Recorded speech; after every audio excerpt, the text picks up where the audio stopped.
तत्वमसि वही तू है, अहम ब्रह्मास्मि, मैं ब्रह्म हूँ। शिव ने भी आत्मा और ब्रह्म के अभेद पर जोर दिया है। आत्मा मूल चैतन्य है, वह ज्ञाता नहीं है, ज्ञेय है। मूल चेतना के आधार को ही आत्मा कहा जाता है। यह नित्य और सर्वव्यापी है। राधे राधे, मैं हूँ लीला और आज हम बात करेंगे जीव और आत्मा के संबंध पर। आत्मा विचार उपनिषदों का केंद्र बिंदु है। यही कारण है कि आत्मा की विशद व्याख्या उपनिषदों में की गई है। प्रजापति और इंद्र के वार्तालाप में प्रजापति आत्मा के स्वरूप की चर्चा करते हुए कहते हैं, आत्मा शरीर में रहने के बाद भी शरीर से परे है। जो इस आत्मा को जान लेता है उसकी सारी इच्छाएं खुद ही पूरी हो जाती हैं। वैसे आत्मा को 4 भागों में बांटा गया है। इसकी 4 अवस्थाएं हैं: शारीरिक आत्मा, अनुभविक आत्मा, विश्वातीत आत्मा और निरपेक्ष आत्मा। जीव और आत्मा उपनिषद के अनुसार अगर हम बात करें तो वो एक ही शरीर में रहती है। एक ही शरीर में उसे अंधकार और प्रकाश के तरीके से निवास मिलता है। जब कोई जीव अपने कर्मों को भोगता है तो उसे सुख दुख अनुभव होते हैं, ये हम सभी जानते हैं।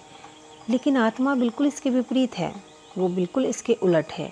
जीव अज्ञानी है, वह अज्ञान के फलस्वरूप उस बंधन से बंधकर उससे होने वाले सुखों और दुखों का अनुभव करता है।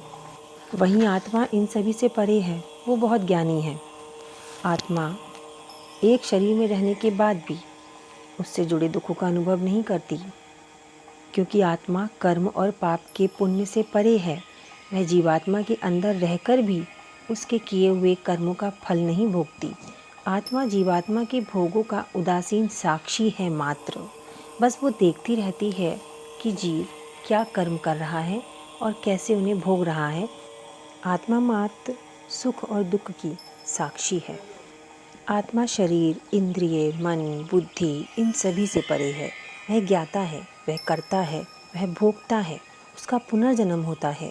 उसके पुनर्जन्मों के अनुसार उसके कर्म नियमित होते हैं। जीवात्मा अनंत ज्ञान से शून्य है। जीवात्मा की भी 4 अवस्थाएं होती हैं, ऐसा संकेत उपनिषद में कहा गया है: जागृत अवस्था, स्वप्न अवस्था, सुषुप्ति अवस्था और तुरीयावस्था।